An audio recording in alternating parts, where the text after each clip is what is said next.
কি ভয়াবহ দেখাবো। পাটকাঠির বাড়ি দেখালাম, পাটকাঠির ক্লাসঘর দেখালাম।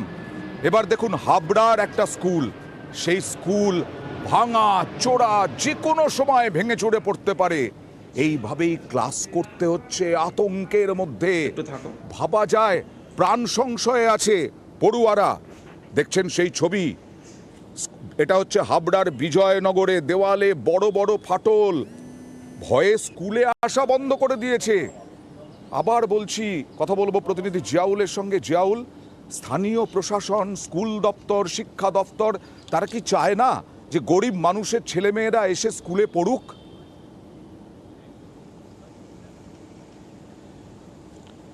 তারা তো অবশ্যই চায় ভালোভাবে স্কুলে আসুক এবং পড়ুয়ারা আসুক, সেখানে দিন দিন পড়ুয়ার সংখ্যা বাড়ুক। কিন্তু যেটা অভিযোগ অভিভাবকদের, যে একটি পাকা বাড়ি, আমি অন্য তোমাকেই প্রশ্ন করছি, একটা পাকা বাড়ি কতদিন টিকতে পারে? 30, 40, 50, 100 বছর পর্যন্ত একটা পাকা বাড়ি ঠিক থাকতে পারে, কিন্তু যে স্কুল ঘর প্রায় 7 বছর আগে হয়েছে, 7 বছর আগে, সেই 7 বছর আগের বিল্ডিং হঠাৎই একাধিক জায়গায় ফাটল। অর্থাৎ এই স্কুল বাড়ি যারা তৈরি করেছেন, যারা দায়িত্ব নিয়ে, তারা কাটমানি খেয়েছেন। 5 বস্তা সিমেন্টের জায়গায় যেখানে 5 বস্তা সিমেন্ট লাগবে সেখানে 1 বস্তা দিয়েছেন। তাহলে এই স্কুল বাড়ি টিকবে কিভাবে? আর এখানেই পড়ুয়াদের সমস্যা, অভিভাবকদের সমস্যা। তার কারণ 100-এর বেশি পড়ুয়া ছিল, আস্তে আস্তে সেটা 30-এ নেমেছে। তার কারণ একাধিক জায়গায় ফাটল। যে কোনো মুহূর্তে স্কুল বাড়ি তাসের ঘরের মতন ভেঙে পড়তে পারে, শুধুমাত্র কাটমানি নেওয়ার জন্য। যারা স্কুল বানিয়েছেন তারা কাটমানি নিয়েছেন, ফলে পড়ুয়াদের ভবিষ্যৎ তারা চিন্তা করেনি। ফলে মানে যারা বাড়ি বানানোর তদারকিতে ছিল, প্রশাসনের কর্তা ব্যক্তিরা, তারা দেখেননি, কারণ কাটমানি তো। তাই তো জিয়া? একদম। দেখো, এখানেই অভিভাবকরা প্রশ্ন তুলছেন, কাটমানিতেই শেষ হয়ে গেল একটি বিদ্যালয়। অর্থাৎ এত ভালো বিদ্যালয় তৈরি হলো, একাধিক ঘর তৈরি হলো, কিন্তু সেটি একাধিক জায়গায় ফাটল। বছর 7 আগে তৈরি।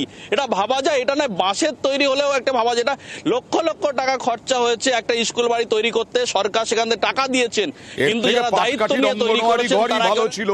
কাটমানি নেই ওখানে। কাটমানি আর কতটুকু, 1 টাকা 50 পয়সা পাবেন, বেশি বড় হলো, ওই জন্য ওইটাতে খেয়াল নেই আপনাদের।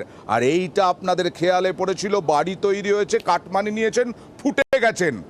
আর পড়ুয়ারাও ফুটে গেছে, কারণ এখানে পড়াশোনা করবে কি করে? আমি অনুরোধ করবো এসআই ডিআইদের, দেখুন অভিভাবকরা কি বলছে, পড়ুয়ারা কি বলছে, দেখুন। স্কুলে হলো, স্কুলে ঘরে ফাটল ধরেছে, স্কুলে বসার বেঞ্চের কমতি আছে, সব স্যার ম্যামরা এক ক্লাসের ভিতরে ক্লাস করায়, তাতে আমাদের ক্লাস করতে অসুবিধা হয়। বাথরুমের সমস্যা আছে এখানে।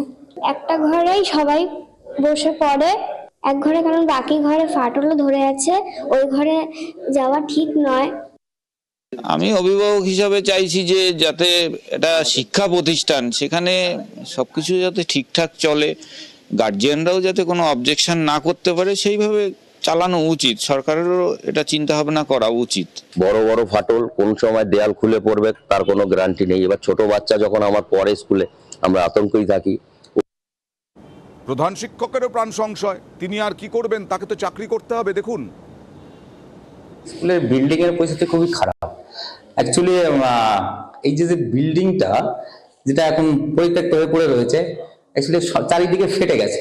এই বিল্ডিং যদি আমরা ঠিক না করতে পারি, তাহলে আমার ক্লাস করতে খুব অসুবিধা। একটা বাচ্চা পিপির থেকে 4 অবধি একটা ক্লাসে যদি হয়, খিচুড়ি পাতার মতো অবস্থা।